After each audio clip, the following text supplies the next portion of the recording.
आशा भरी नारी। ये TWR इंडिया की प्रस्तुति है। सभी सुनने वालों का हार्दिक स्वागत है। आशा भरी नारी के आज के कार्यक्रम में एक बार फिर से हम सब आपसे मिलकर बहुत खुश महसूस कर रहे हैं। मैं हूँ वाणी और इस कार्यक्रम में मेरे साथ में मेरी सहभागी होस्ट हैं शालिनी जी। पिछले कुछ हफ्तों से हम आराम के बारे में बात कर रहे हैं कि इसके बारे में परमेश्वर का क्या कहना है। आज हमारे कार्यक्रम में एक बहुत ही महत्वपूर्ण और दिलचस्प बात होने जा रही है।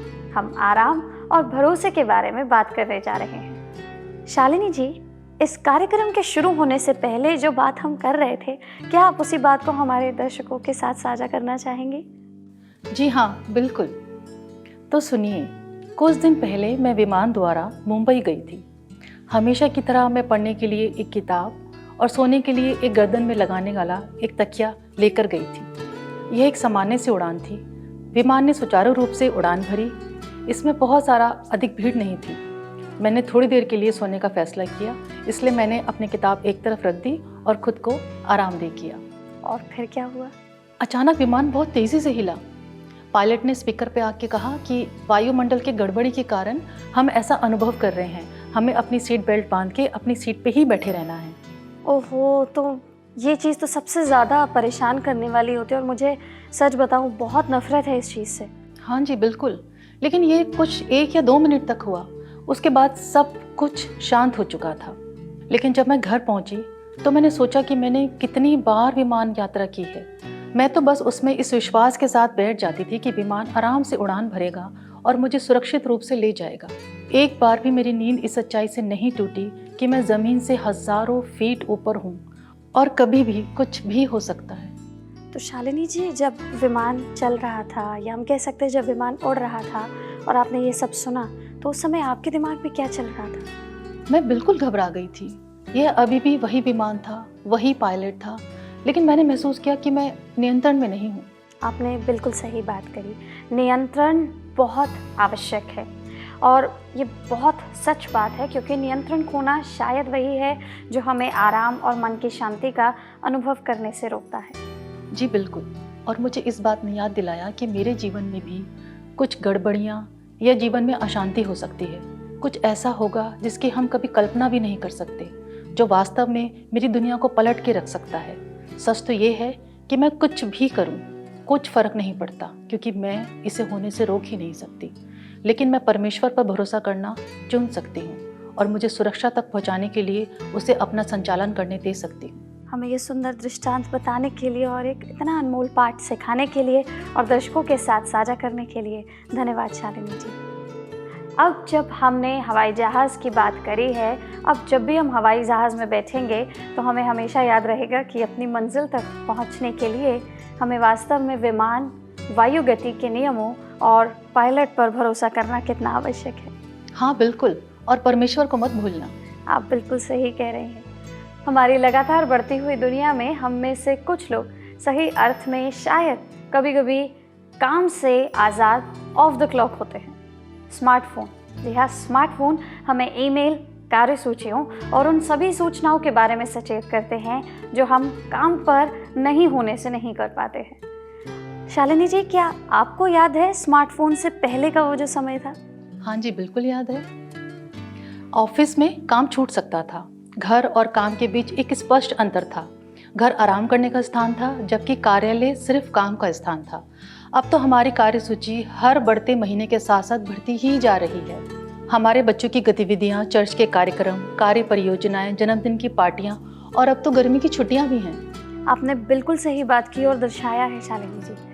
हमने आराम के लिए बहुत कम या कोई जगह ना छोड़ते हुए अपने पूरे जीवन को योजनाबद्ध कर दिया है। हम में से अधिकांश लोग शायद पूछ रहे हैं, जब सब कुछ आधा ही हुआ है तो हम कैसे आराम कर सकते हैं? हम सभी को बताया गया है कि एक मसीही के रूप में हमें पूरे मन से प्रभु पर भरोसा करना सीखना चाहिए।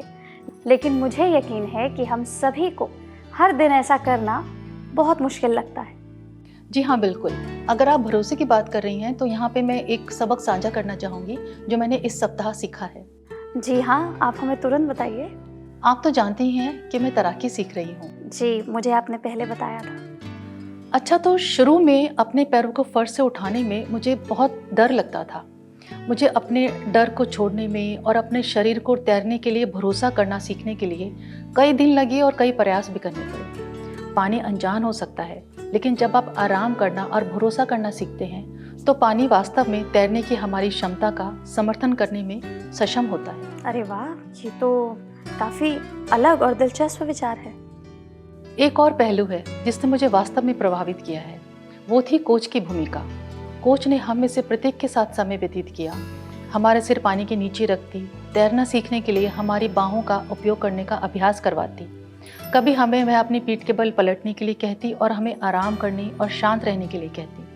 वह हमें तैरना सिखाने की कोशिश कर रही थी। मेरे कुछ दोस्त आसानी से भरोसा करने में सक्षम थे, लेकिन क्या आप जानती हैं कि मैंने क्या किया? मुझे अनुमान लगाने दीजिए। आपको अपने डर से निकलने में बेहद संघर्ष करना पड़ा। जी हाँ, मैंने संघर्ष किया। जब भी मैंने संघर्ष किया, मैं डूबने लगती थी। मुझे पता था कि वह मुझे कभी कुछ नहीं होने देंगी। मेरी सबसे अच्छी चीज़ जो मैं कर सकती थी वो थी उन पर भरोसा करना और स्थिर रहना। तो यानी कि आखिरकार आपने अंत में आकर तैराकी सीख ही ली। तैरना?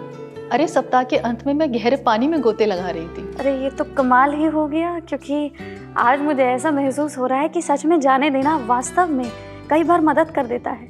हाँ बिल्कुल, मुझे एहसास हुआ है कि ये जीवन का भी एक सबक था। कभी कभी हम कुछ करने की कोशिश में संघर्ष तो करते हैं। प्रार्थना करना और अपनी बाइबल पढ़ना कभी कभी इतना निष्क्रिय सा लगता है। हमें ऐसा लगता है कि हमें कुछ करना है, खुद ही सब कुछ पता लगाना है।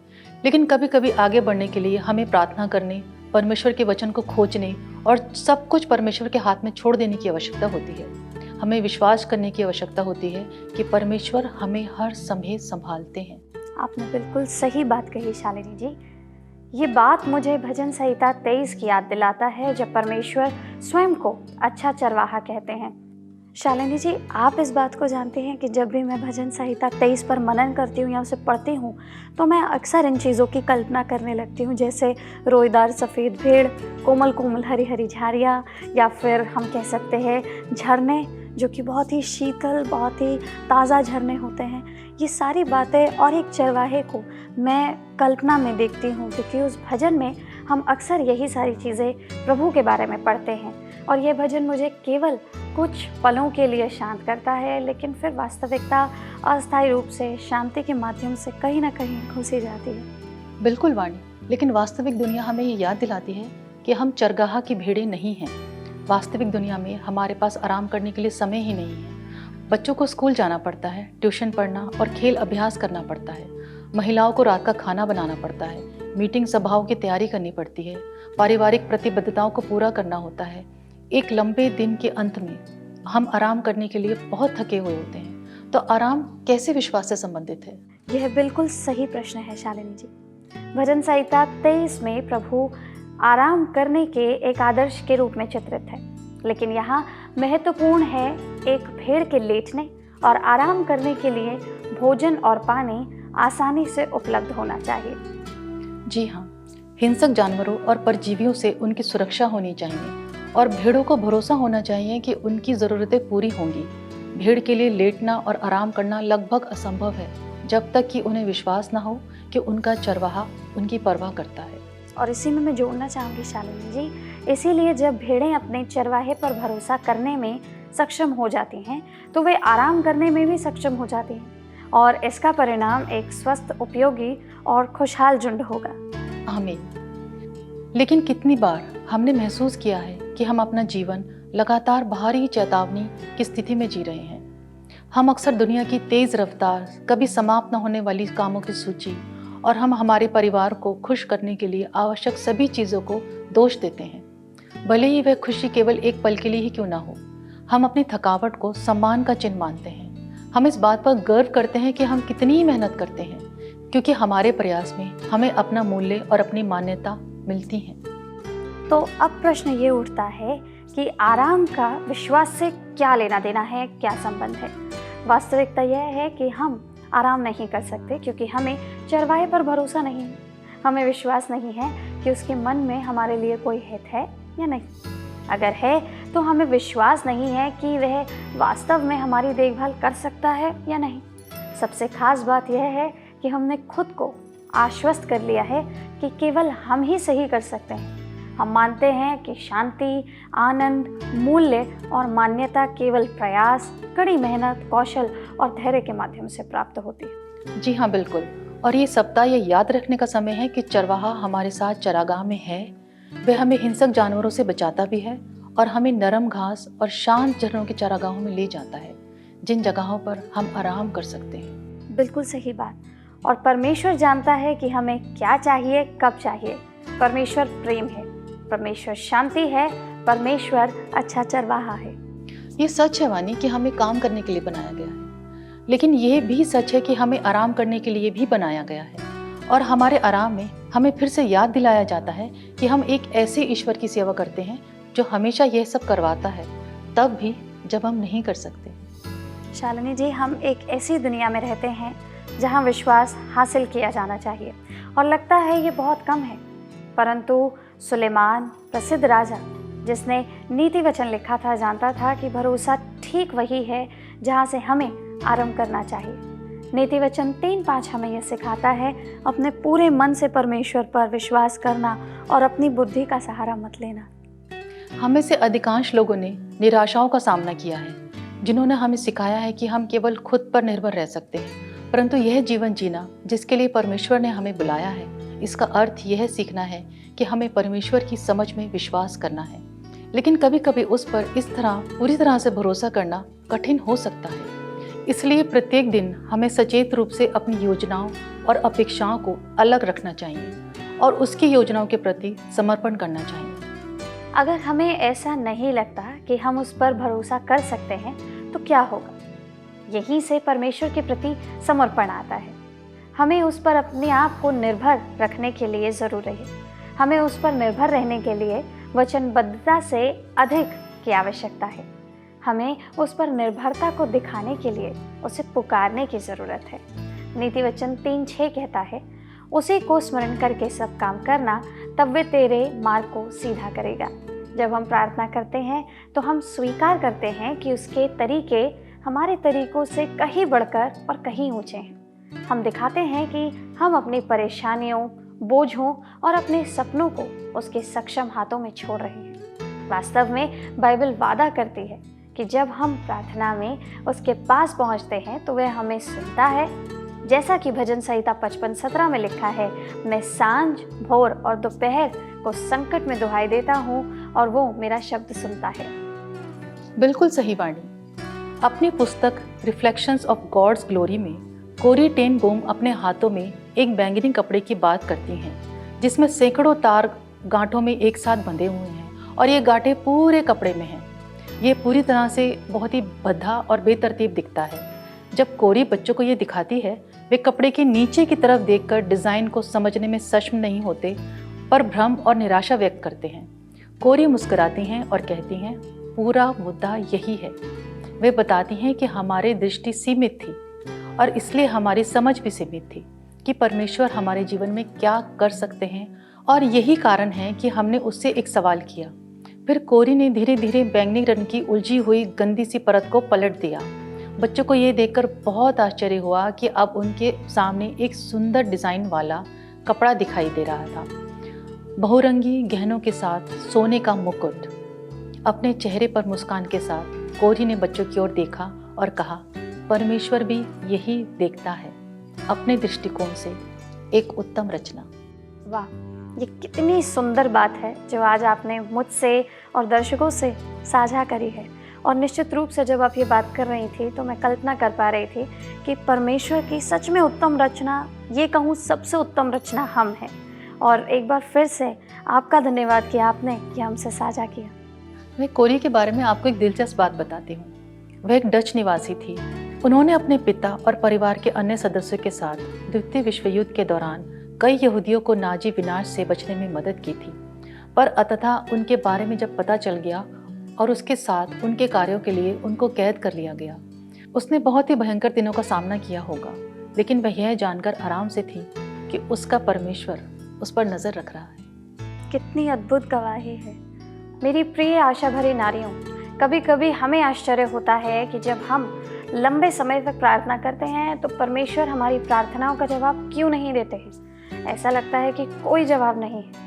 ये ऐसा है जैसे हम जीवन को बेल बूटेदार कपड़े की पीछे की तरफ से देख रहे हैं और ज़्यादातर हम जो देखते हैं वे ढीले धागे और उलझी हुई गांठें दिखते हैं।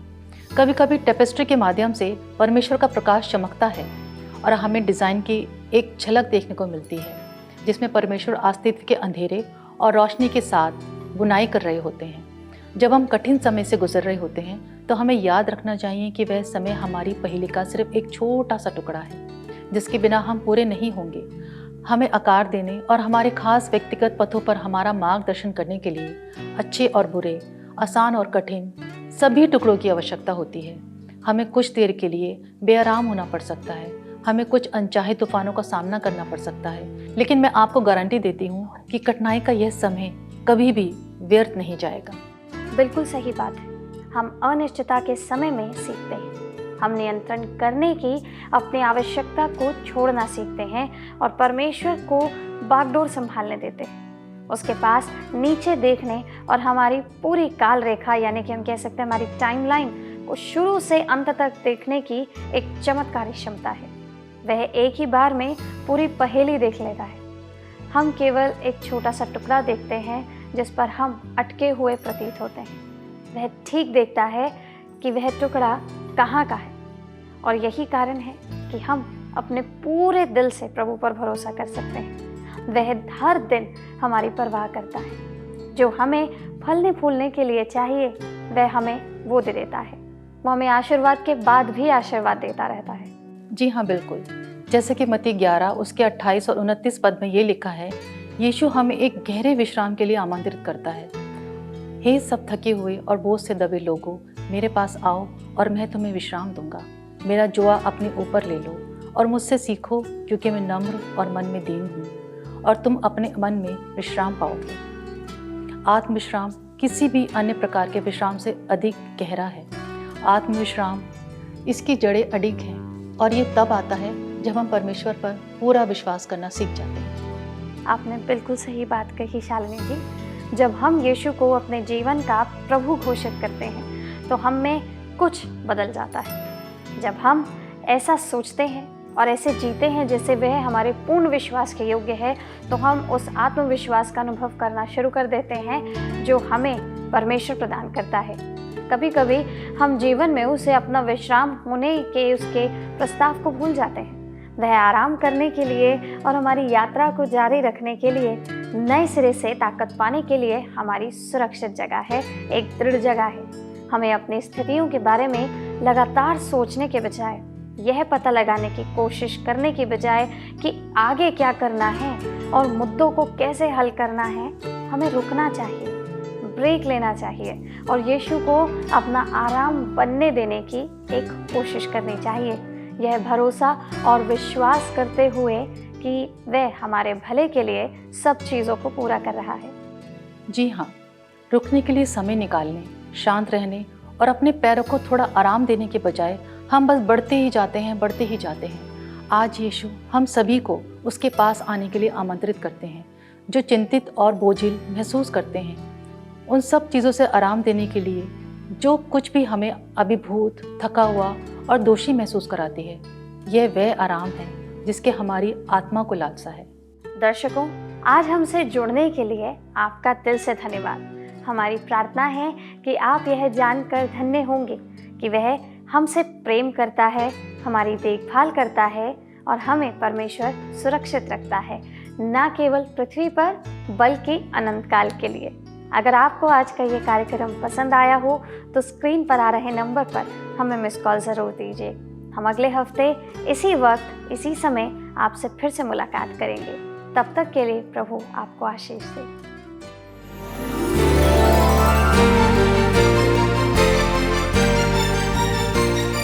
आशा भरी नारी, ये TWR इंडिया की प्रस्तुति है।